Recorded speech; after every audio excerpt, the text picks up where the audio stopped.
Sejam bem-vindos e bem-vindas à terceira edição da Feira da Saúde.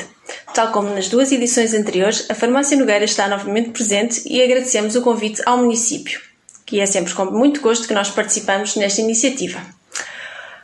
A Farmácia Nogueira encontra-se na Calvaria de Cima há 21 anos e neste momento encontra-se também online em farmacianogueira.pt. Se tiverem curiosidade, visitem-nos. Somos o que comemos e a alimentação e a nutrição são fundamentais na manutenção da nossa saúde e no nosso bem-estar. Atualmente, em tempos de pandemia, a alimentação surge ainda com um papel mais preponderante, uma vez que pode influenciar a nossa imunidade, a nossa resposta perante o vírus ou perante alguma doença e também na manutenção da nossa energia do dia-a-dia. Por isso, convidamos a doutora Hélia Batista, que é a nutricionista da nossa farmácia. Ela é graduanda em Nutrição e Metabolismo em Pediatria e pós-graduada em Economia e Gestão de Organizações. Tem também formação em Nutrição Clínica, cursos de Alimentação em Pediatria e formação em Nutrição do Desporto. A doutora Hélia vem-nos falar um pouco sobre a nutrição e a imunidade, com algumas dicas e alguns conselhos práticos de como aumentar a nossa imunidade para que possamos ter uma melhor resposta em caso de doença. Doutora Hélia, agradecemos desde já a sua presença e é com muito gosto que vamos ouvi-la. Passo-lhe a palavra. Muito obrigada, doutora Ana Luísa, pelas suas amáveis palavras. O meu nome é Hélia Batista, eu sou nutricionista aqui da Farmácia Nogueira e vou então passar à apresentação do tema alimentação saudável e imunidade. Aproveitando aqui para vos dizer, antes de começar aqui a apresentação, que infelizmente por causa da pandemia de Covid-19 não é possível nós estarmos fisicamente juntos hoje, mas têm aqui os meus contactos e alguma questão que fique da apresentação, poderão sempre contactar-me ou também entrar em contacto com a Farmácia Nogueira, quer para esclarecer alguma dúvida que tenha ficado, quer também para marcar consulta de nutrição se assim acharem necessário, ok? Começando então, a roda dos alimentos da dieta mediterrânica é aqui a base, digamos assim, de todo um padrão alimentar saudável. Nós temos imensos estudos que mostram que o consumo da dieta mediterrânica, que é rica em antioxidantes, em vitaminas e minerais, permite-nos aqui ter, de facto, depois um padrão de estilo de vida ao longo da nossa vida bastante saudável. Infelizmente, com a alimentação, nós não temos uma relação causa e efeito imediata, ou seja, nós não andamos a comer mal hoje e amanhã temos alguma consequência para a nossa saúde. Mas ao longo da nossa vida existem estudos de corte que mostram depois que as populações que fazem adesão ao padrão alimentar da dieta mediterrânica têm ao longo da vida menos patologias, mais qualidade de vida e, portanto, é uma dieta cada vez mais recomendada para uma pessoa que queira seguir um estilo de vida saudável.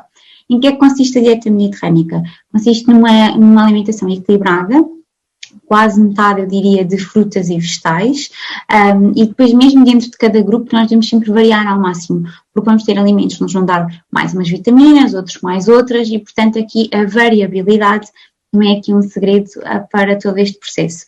Para além disso, ela acaba por também ser um estilo de vida.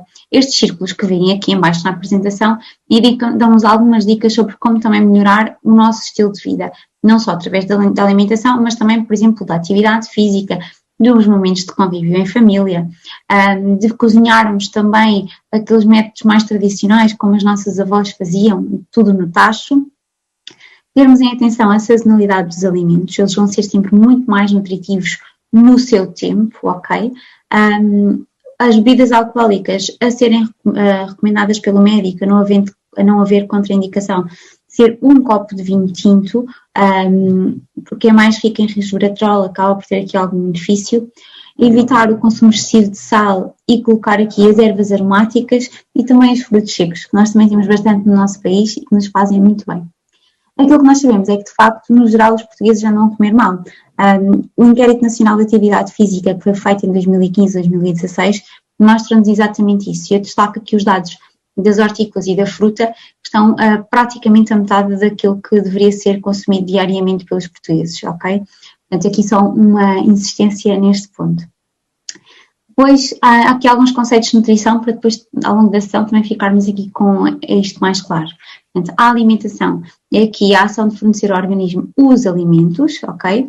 O alimento é todas as substâncias que são utilizadas para, de facto, nos nutrir, e depois o nutriente é todas as substâncias que são contidas nos alimentos que nos ajudam aqui a manter as funções necessárias para a síntese e a manutenção da matéria viva, ok? Nós vamos falar um bocadinho mais sobre os nutrientes nesta apresentação. Portanto, a imunologia, ou a imunidade, é aqui a capacidade de resistir às agressões de substâncias estranhas, nomeadamente micro-organismos, substâncias químicas nocivas.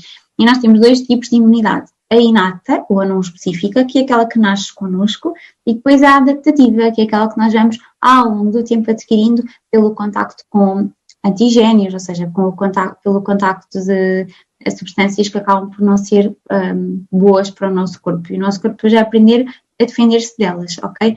Vai aprender a reconhecê-las e a destruí-las. E normalmente a resposta aumenta a cada vez que se dá a exposição. Por isso é que a primeira vez que nós temos, por exemplo, o contacto com o rotavírus, aqueles vírus das diarreias, vai por ser sempre muito mais agressivo do que depois ao longo do tempo. As crianças normalmente têm muito mais facilidade em apanhar esses bichinhos. Depois, há alguns pontos importantes aqui para esta parte do nosso sistema imunitário estar de facto a funcionar bem. É aqui a parte da microbiota intestinal. Nós temos cerca de 3 a 4 quilos de seres vivos no nosso intestino e estes seres vivos podem perfeitamente ajudar-nos a manter aqui uma imunidade mais funcional, digamos assim. Por diversas patologias que podemos ter ao longo da nossa vida, por também algumas agressões externas, vai acontecer alterações da microbiota e estas vão alterar a mucosa intestinal, nomeadamente a permeabilidade. O nosso intestino tem umas junçõezinhas e à medida que estas agressões acontecem, elas vão aumentar. Ao aumentarem, vai passar mais substâncias que vão ser agressivas para o intestino e vai também alterar o tecido imunointestinal. Como é que nós conseguimos manter a nossa microbiota a funcionar perfeitamente? Podemos recorrer a alguns probióticos, prebióticos, com efeitos imunoestimulantes. Toda a gente conhece aquele iogurtezinho, não é? Que ajuda nas defesas. No fundo, o iogurte é um probiótico e tem as tripes de bactérias que ajudam na imunidade. E também alguns suplementos específicos que, quando nós notamos que o nosso intestino não está a funcionar também, podemos tomar e pode ajudar. Pessoas mais obstipadas, com mais tendência para diarreia, devem de facto também aqui, para benefício da imunidade, melhorar esse ponto. A proteína, a carne, o peixe, os ovos, preferir sempre mais peixe e ovos do que carne, porque a proteína da carne é uma fonte proteica, mas que vai ter alguma gordura saturada que acaba por não ser tão benéfica à nossa saúde. Portanto, variar, mas preferir o peixe e os ovos. Basta dizer-vos aqui a importância da proteína de uma forma muito simples. As células do sistema imunitário são praticamente só proteínas. Então, quando nós não conseguimos aqui ter uma ingestão proteica e sobretudo de 2 aminoácidos específicos, que é a arginina e a glutamina, que têm aqui uma função muito importante na resposta imune e na cicatrização, a nossa imunidade também fica comprometida, ok? Nós conseguimos a arginina e a glutamina, nós está consumindo produtos, carne, pescado e ovos. Pontualmente pode ser necessário haver aqui também alguma suplementação que deverá sempre ser avaliado pelo médico, pelo farmacêutico ou por um nutricionista. Nesta imagem explica aqui um bocadinho aquilo que eu estava a dizer, portanto, a glutamina e a arginina acabam por ajudar aqui na mediação da resposta inflamatória e em todos estes mecanismos inflamatórios. O triptofano, eu não falei anteriormente, ele está muito ligado também à qualidade do sono, portanto, quando nós não dormimos bem é porque alguma coisa também está em falta e devemos também controlar esse ponto. Os ômegas 3 e 6, que nós estamos fartos de falar hoje em dia, não é? Acabam por ser também muito importantes para mediar a resposta imune e sabemos também que eles já têm efeitos anti-inflamatórios. O mecanismo em si, ele ainda não é muito conhecido, ok? Mas nós sabemos que muitas das vezes até o tratamento com óleo de peixe acaba por melhorar alguns sintomas inflamatórios e também colocar o sistema inflamatório a funcionar melhor e o nosso corpo no geral com menos inflamação, nomeadamente por causa da diminuição da produção da TNF-alfa e da interleucina 1.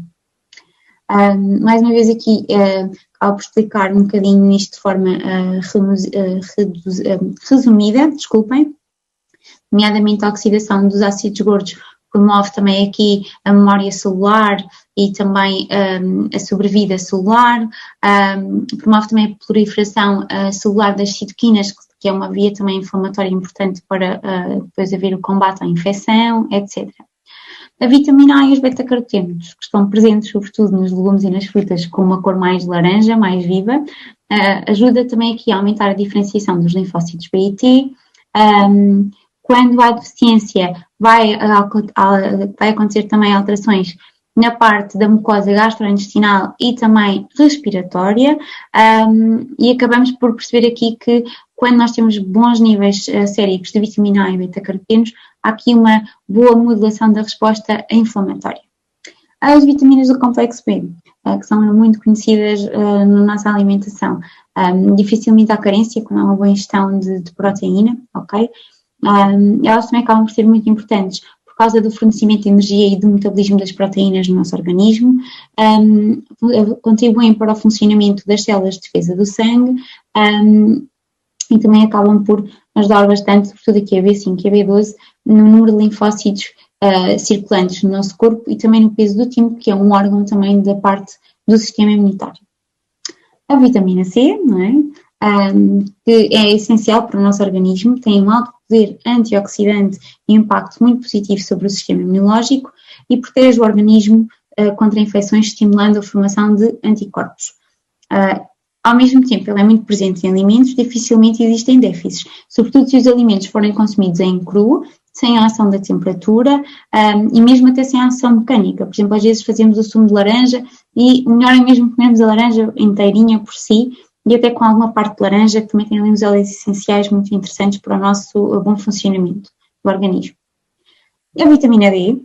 Nós somos um país com bastante sol, mas sabemos por estudos que se vão fazendo a nível nacional que existem carências de vitamina D na população.